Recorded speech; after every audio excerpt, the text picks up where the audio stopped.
弟兄姊妹早晨。喺近來咧，有位神學院嘅教授咧，佢喺網上面佢寫咗一篇文章。喺呢篇文章入邊咧，佢分享到同一班基督教嘅教牧同工去分享到講道呢樣嘢。咁佢就勉勵啦，教牧同工講道啦，就唔好為咗避開阿媽係女人嘅信息，而係咧就加鹽加醋，又喺度咧做好多嘅創意，令到咧本來聖經純粹係想講阿媽係女人咁簡單嘅道理，就變得咧係越嚟越複雜，甚至咧已經脫離咗聖經所講嘅。咁當我睇完呢啲經文時候咧，再睇翻我今日所預備嘅信息嘅時候咧，原來發現咧我今日都係想講阿媽係女人呢個道理。所以今日嘅經文呢，即係呢個主題呢，亦都可以稱之為呢，其實阿媽係女人。媽媽今日母親節，其實媽媽呢個角色呢，其實係我自己人生所經歷入邊呢，事實上係俾我有好多嘅祝福。首先講我媽媽先。我媽媽係一個非常之有計劃嘅人。好有遠見，未雨綢繆。印象最深嘅就係喺我小學嘅時候，當我讀1年班嘅時候，佢就自己喺出邊社區中心讀2年班嘅課程。媽媽嘅即係以前嘅學歷未必係太好，但係呢，佢逐級逐級咁樣俾我讀多1年，以至呢可以翻到嚟去教養我咁樣。所以呢樣嘢呢，係可見佢係非常之有計劃嘅人。喺我每年開學嘅時候，都會攞一堆全年即將要做嘅所有嘅功課、作業等等。佢嘅第一時間做嘅就係將所有作業通通走去影印鋪度影印一個 copy。而家個重點唔係版權問題，而係喺我每次嘅測驗考試嘅時候呢，我都要重新再做多次當年嘅一切所有嘅作業，以至我要去考好個試。父母咧其實都好願意投資喺我身上。喺我由小學2年班開始就開始知道我中意畫畫，就中意咧投資我每個禮拜咧都去畫室去學畫畫。咁當時啲畫布啊、顏料啊都好貴嘅，但係咧父母都願意投資。大概喺我初中嘅時候，我開始覺得學咗咁多年已經唔想再學啦。我唔知道你嘅子女去學一樣嘢嘅時候，會唔會學到咁上下就唔想再學？咁我就同阿媽講就話：我唔想再學啦，以後我都唔想再學畫畫啦咁樣。咁媽媽因為呢覺得我半途而廢，所以呢就反對我。咁不過呢，佢又容許，咁你就唔使每個禮拜去啦，不如隔個禮拜去啦。咁我氹氹底下呢，又開始由學到呢去中7，咁上埋大學讀藝術咁樣。咁所以媽媽喺我生命入邊呢，其實呢都有好多嘅影響同埋祝福。呢個第二個祝福我嘅母親呢，就係我太太嘅媽媽外母。外母係一個好勤奮、好勤力嘅女士。好勤奮、好忙碌嘅過程入邊，其實佢嘅脾氣都係好好 ，EQ 都係好高嘅，亦都係一個非常之心地善良嘅女士。亦都對我最實際嘅祝福，當然係佢教養咗一個好好嘅老婆俾我啦。所以第三個祝福我嘅母親呢，就係我太太嚇。今時今日做3個仔女嘅媽媽，辛唔辛苦啊？好辛苦啊！更何況係9月尾呢，佢要做第4個細路仔嘅即係媽媽。冇錯，我9月尾又再做爸爸啦咁樣。咁所以呢，我人生係處處充滿俾母親嘅祝福咁樣。所以喺度呢，好欣賞，亦都好多謝呢母親對我自己嘅祝福。弟兄姊妹喺你嘅身邊呢，其實有冇一啲母親都係圍繞住你？而上帝點樣透過呢啲嘅母親呢，帶俾你人生嘅一啲嘅祝福呢？如果喺聖經入邊要思想母親呢，其實大概都有好多母親嘅故事可以揀嘅，譬如撒萊啦、夏甲啦、哈拿啦，甚至拉合都係啦，可能瑪利亞啦等等。而我今日選擇嘅就係夏娃。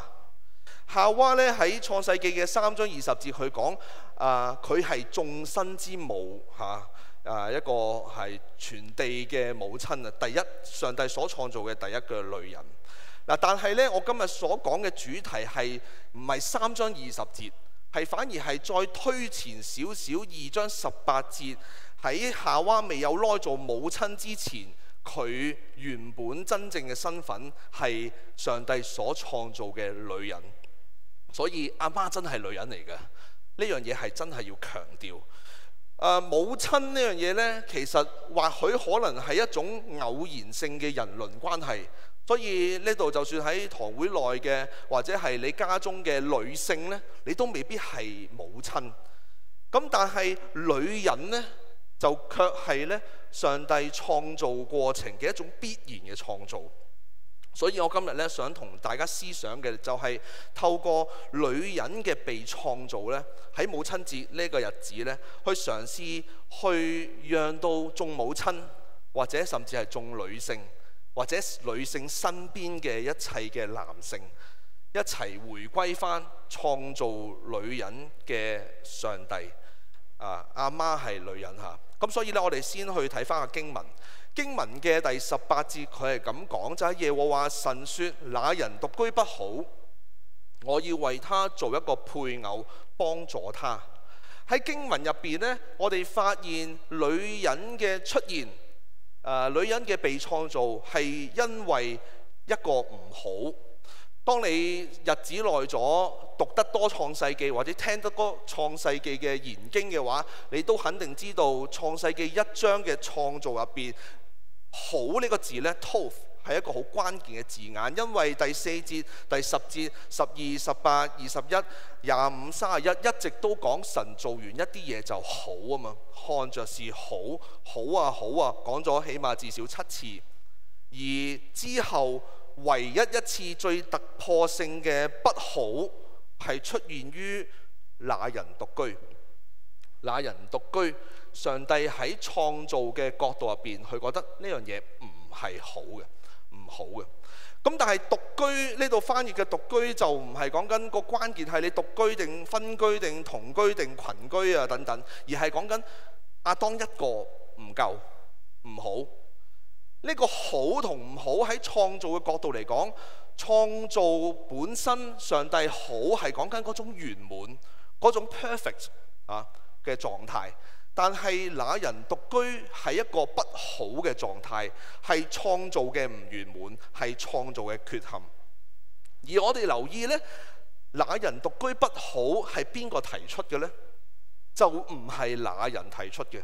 即係唔係話亞當就同阿耶和華講：喂，我好悶啊，可唔可以做個女人俾我去陪下我啊，玩下？唔係咁嘅意思，而係上帝耶和華主動話呢件事唔好。所以女人嘅創造唔係為咗解決男人認為自己嘅不足，所以呢要做個女人嚟去幫助佢，而係女人本身係上帝創造一個不能缺乏、不能或缺一個完整個部分。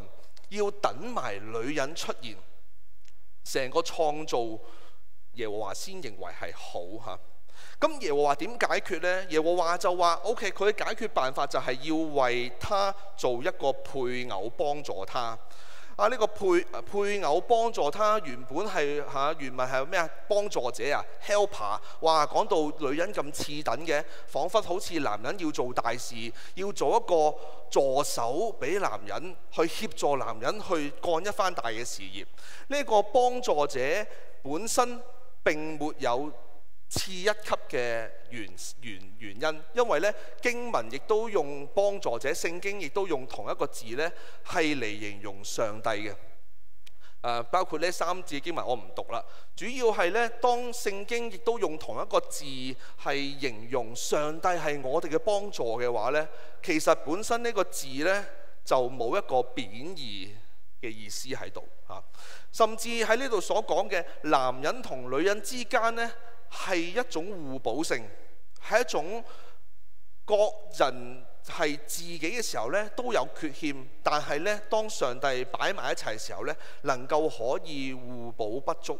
所以男人需要女人，女人需要男人。嗱，唔係講性啊嚇，唔係講性呢個層次，而係喺創造嘅觀念入邊呢，男人係需要女人，女人亦都係需要男人。嗱，當我哋睇到第18節嘅下一，你未睇落去，你估下一節應該係做咩？理所當然，當耶和華講完呢句説話嘅時候，下一步就應該係創造女人啦。但係聖經作者並冇咁做，佢補充咗一個情節，就係19至20節。呢個情節係咩嚟呢？就係佢講到那人呢，耶和華帶晒好多嘅動物啊，各樣嘅活物喺到人嘅面前，個人叫咩，即係發出啲咩聲音，佢就係即係叫做咩名咁樣。佢將呢個情節突然間鏡頭一轉，補充一個情節，就係呢一個起名，即係那人向眾活物起名嘅一個嘅情景。而呢個情景最重要想鋪陳嘅係乜嘢呢？其實就係最後嗰句啫。最鋪陳嘅就係那人沒有遇見配偶幫助他。其實最想講嘅就係真係全地一個都冇，揾勻晒。耶和華逐批動物咁樣擺喺亞當面前，叫晒啦又成個即係叫晒成個禮拜啲動物大遷徙咁滯，即係俾晒 show 晒所有動物，全地一個活物都冇係亞當所遇見嘅嗰位。所以其實聖經嘅作者更加鋪陳一個，用文學角度係更加鋪陳一個突顯嚟緊有一個重要人物出場誕生，就係呢21節呢個嘅女人啦。咁21節、22節呢，耶和華就開始做嘢啦。佢做咩啊？首先麻醉咗亞當先啦，就係讓佢呢能夠可以即係瞓着沉睡。跟住呢，就攞一條肋骨啦，同埋肉合起嚟做成一個女人。嗱，我哋留意到22節呢，耶和華係講耶和華呢領呢個女人，領她到那人跟前。嗱，呢個就好似呢頭先嘅一段經文，就係第19節，就係呢耶和華帶一切嘅活物嚟到人嘅面前。但係今次呢，耶和華領嘅就唔係其他嘅即係動物生物，而係有一個驚喜俾亞當，有一個驚喜俾人。當亞當醒咗之後，做咩我瞓着咗嘅？我醒啦嘅時候呢，耶和華就話：亞當你醒啦咁樣。咁亞當就話：係啊，咩事啊咁樣？可能佢已經好灰心，你又俾啲動物我啊咁樣。耶和華就喺後面即係女人就係真係喺背後嘅女人收埋先。亞當你過嚟啊，俾啲嘢你睇，驚喜嚟嘅。亞當咩事啊？你又俾隻動物我？唔係，一拉出嚟呢，係一個女人喺面前。哇！呢個嘅驚喜呢，亦都係似乎喺22節呢個嘅圖畫呢，亦都可能係後世一啲婚禮嘅禮儀入邊被應用咗出嚟當喺呢個教堂入邊新郎哥企喺度嘅時候，爸爸就帶住新娘子慢慢帶到去即係新郎哥嘅面前等等。呢個驚喜呢，我哋就會留意到呢，其實除咗呢個驚喜之外呢，更加聖經學者就會留意，喂，點解係肋骨呢？點解唔係其他骨呢？等等究竟點解係肋骨？有好多嘅原因譬如猶太人嘅拉比就會話啦，上帝其實都傾過度過，究竟用乜嘢嚟係做女人嘅？咁猶太人嘅拉比係點講呢？原來上帝就話唔好用頭嚟做女人，因為呢就免得佢傲慢就唔好用眼睛嚟做女人，係免得佢好奇多事。唔好用耳仔嚟做女人免得佢偷聽唔好用嘴巴嚟做女人，免得佢呢即係一輪嘴咁講嘢。呢啲呢都係猶太人拉比自己吹出嚟嘅，即係一啲靈異嘅解釋。咁點解係肋骨啊？肋骨係因為呢唔起眼啊嘛，所以呢用肋骨嚟做女人呢，就係要佢謙卑落嚟，謙恭咁樣。咁呢個呢係拉比佢自己嘅意思演繹。咁有啲人就研究肋骨本身呢個字即係原文嘅字根，又好似旁邊側邊嘅意思。其實想表達佢最想解釋就係呢：原來女人同男人都係平等嘅啫，就冇分上下等等。靈異嘅解法呢，就因人而異。不過我認為其實個重點其實都唔係乜嘢骨，個重點係23節那人嘅回應。嗰個人嘅回應係乜嘢呢？那人即係見到女人喺面前嘅時候呢，其實已經用講嘅嘢已經表達唔到心情，要點啊？要唱出嚟啦，容許我唱出嚟。不過唔好意思 ，melody 已經失落咗啦，唱唔到出嚟。佢要用一首歌嚟去表達啊！這是我骨中嘅骨，肉中嘅肉咁樣。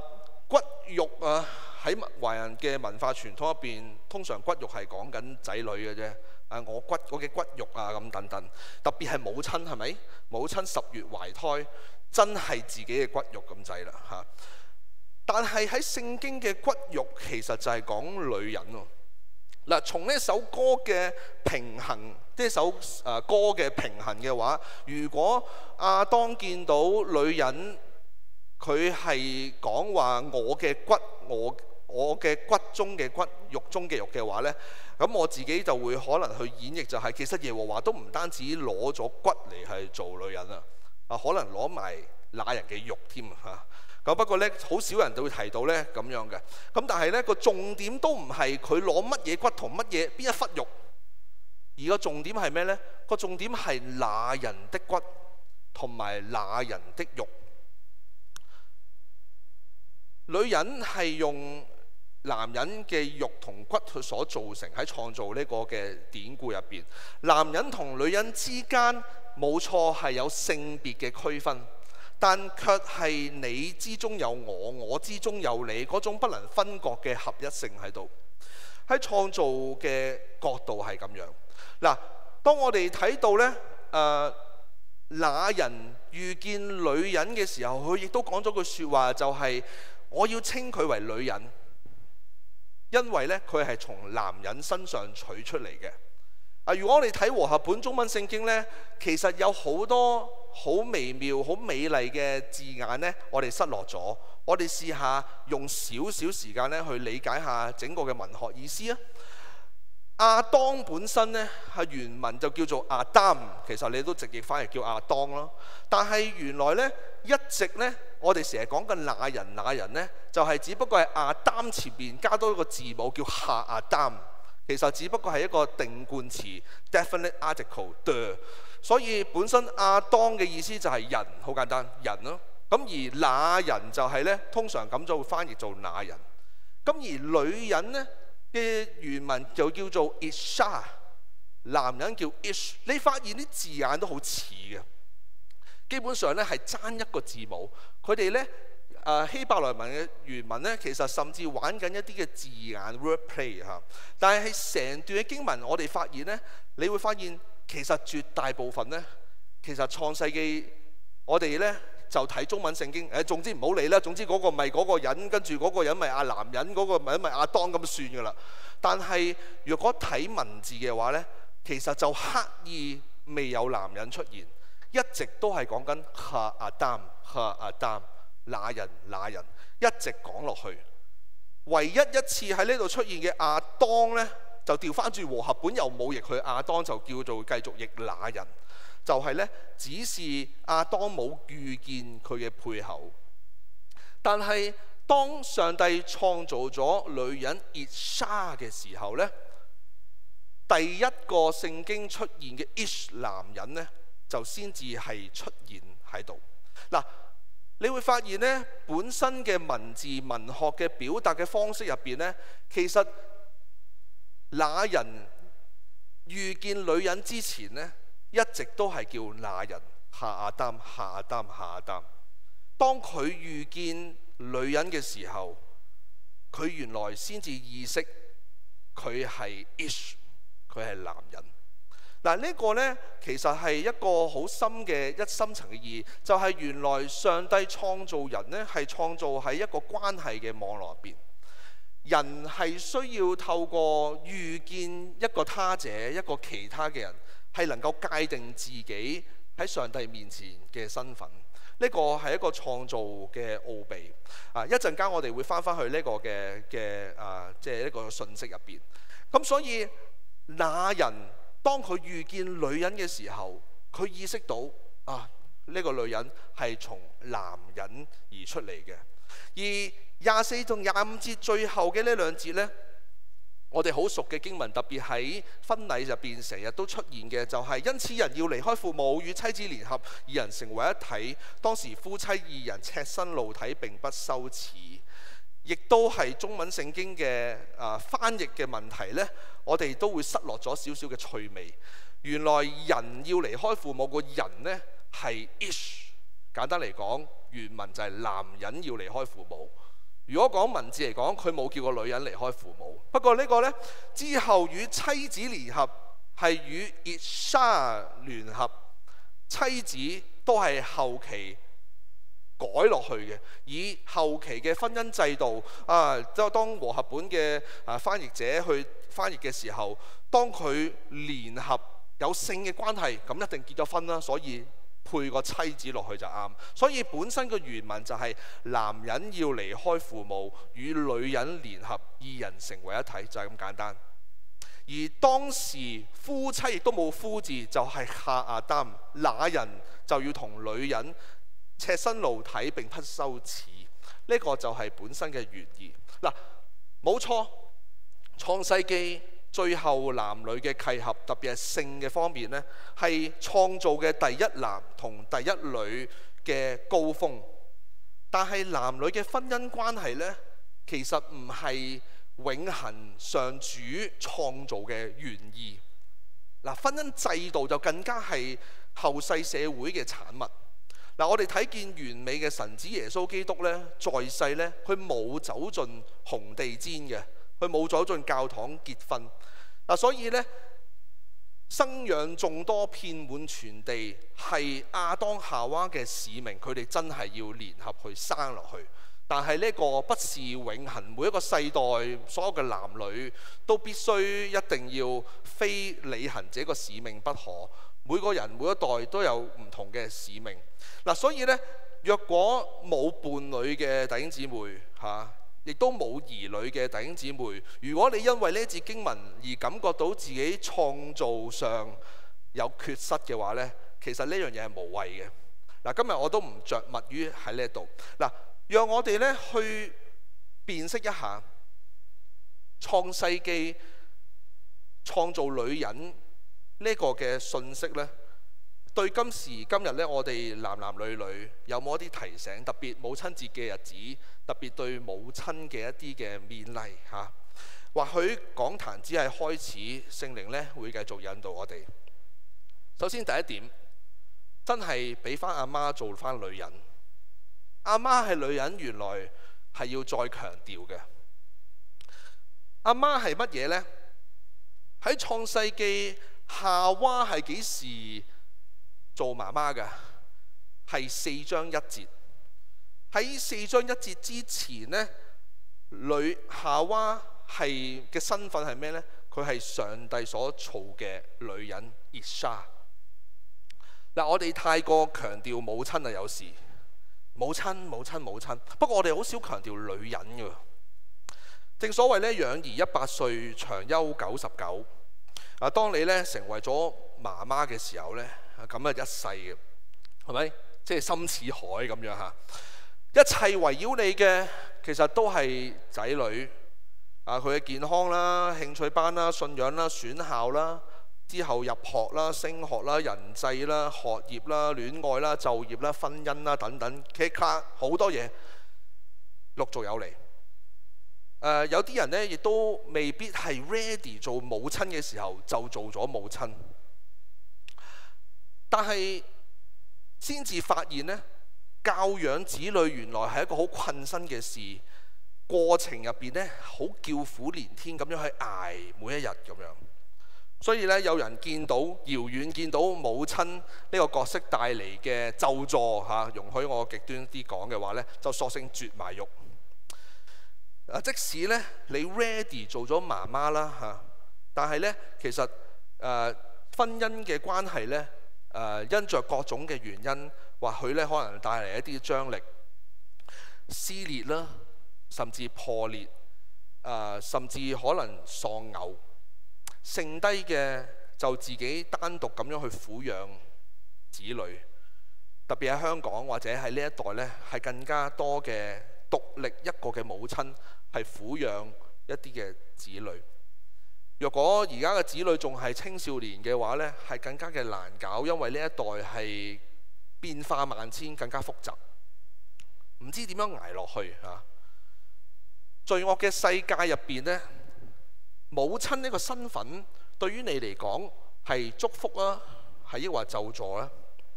我哋好少咁講㗎。你做媽媽，恭喜你啊咁樣啊，好少咁講。做母親喺呢個罪惡嘅世界時代嘅時候，係愛啊，定抑或係一種責任啊？又或者開始慢慢咧變成一種負擔，一種壓力，甚至係困擾呢？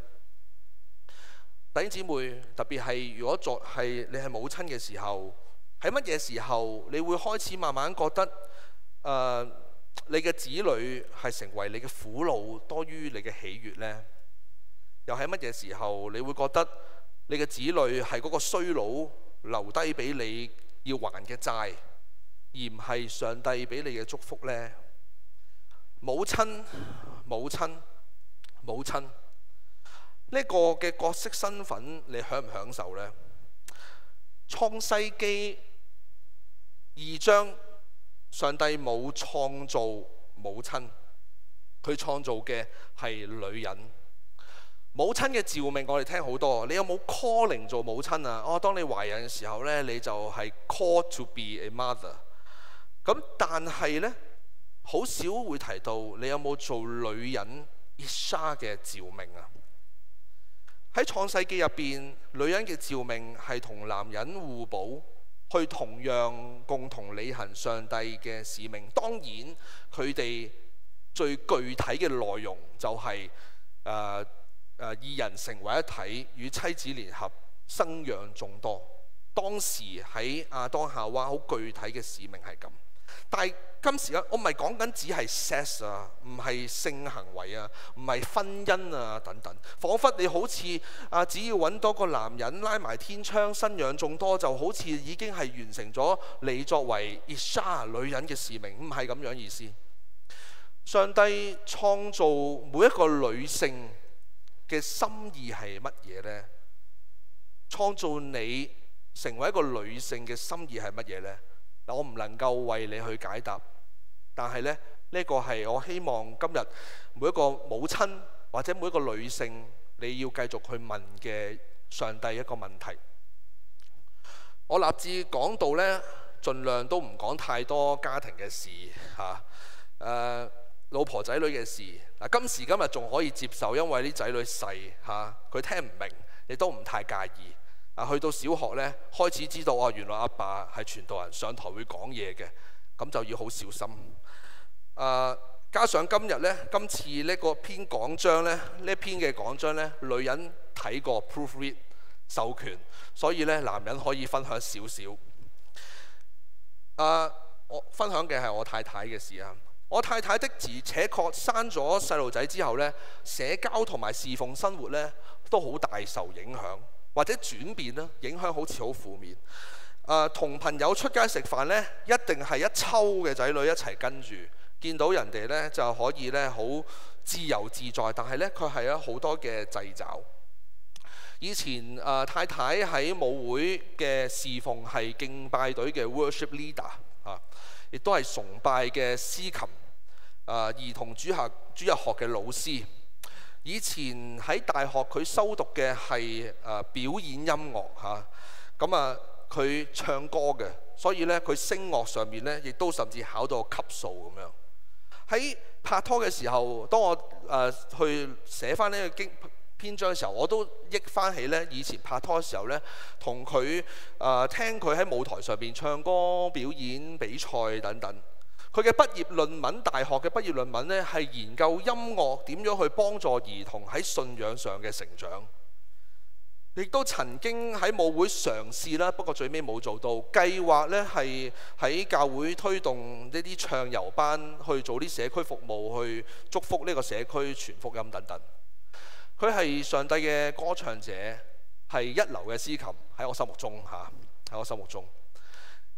嗱，今日佢係家庭主婦嚟緊4個嘅子女嘅媽媽咁樣。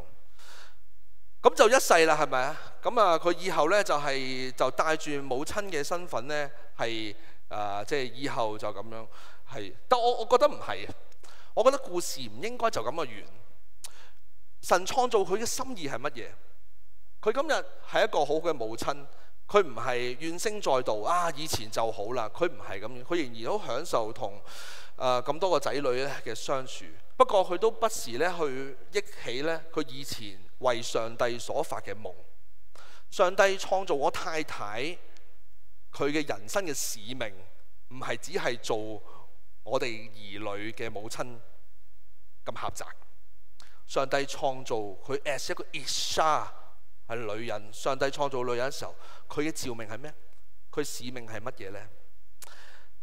各位嘅母親，上帝創造你嘅心意係咩呢？係冇錯，上帝託付兒女俾你哋，但係你就係你喺神面前，你唔係只係某某人嘅母親，而係神所創造好寶貴嘅女兒，好寶貴嘅女人。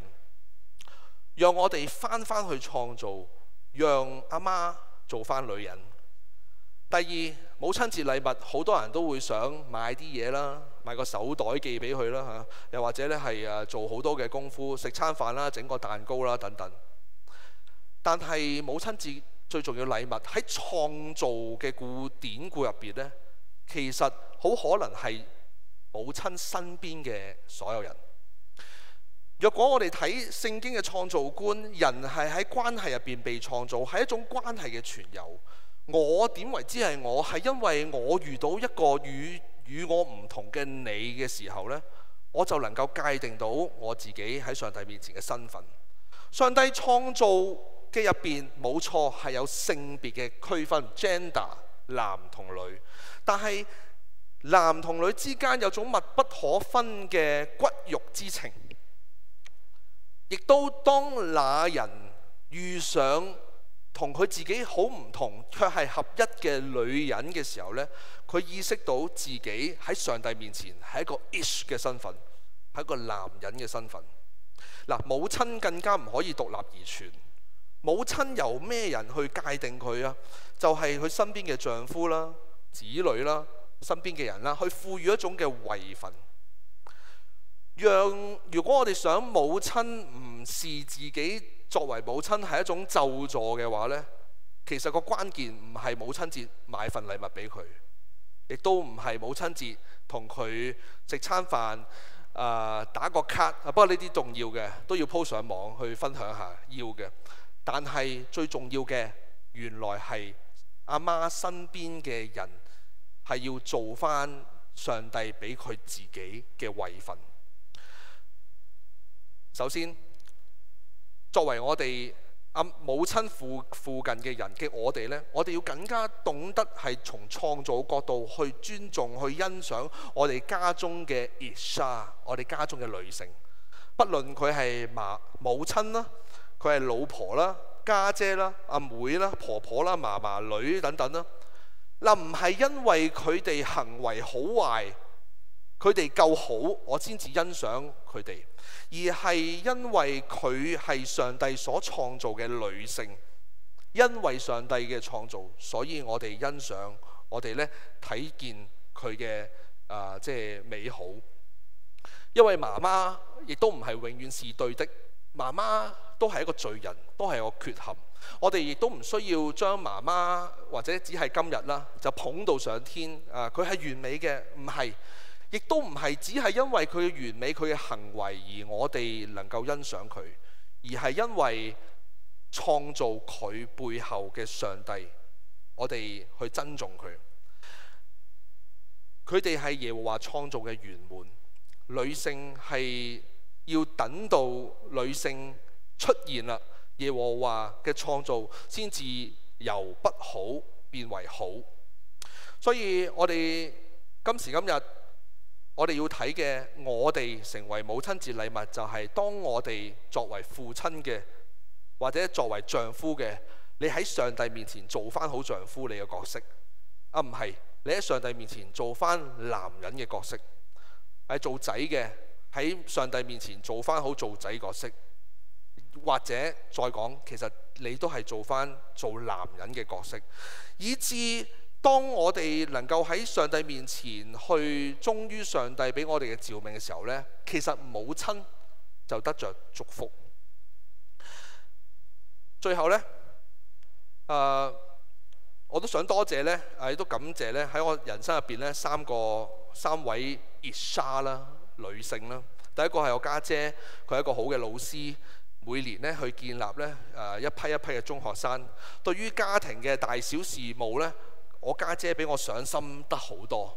所以今時今日成日話生仔好定生女好啊咁樣，咁就其實好難講嘅。但係我就俾我屋企嘅另外兩個 Isha 兩個女性，大女同細女呢，就冧到死啦嚇！所有嘢呢，一見到佢哋呢，就溶咗喺度咁樣。我有冇第三個女呢？有冇第三個女呢？就唔知。嗱，聽日呢，照結構先至揭曉到。但係 Ish 又好 ，Isha 都好啦。其實佢哋都係上帝所創造好寶貴嘅生命。所以母親節，弟兄姊妹，願上帝呢去祝福我哋身邊嘅女人、女性，亦都呢願我哋呢都成為呢女人嘅祝福。我哋一齊去祈禱。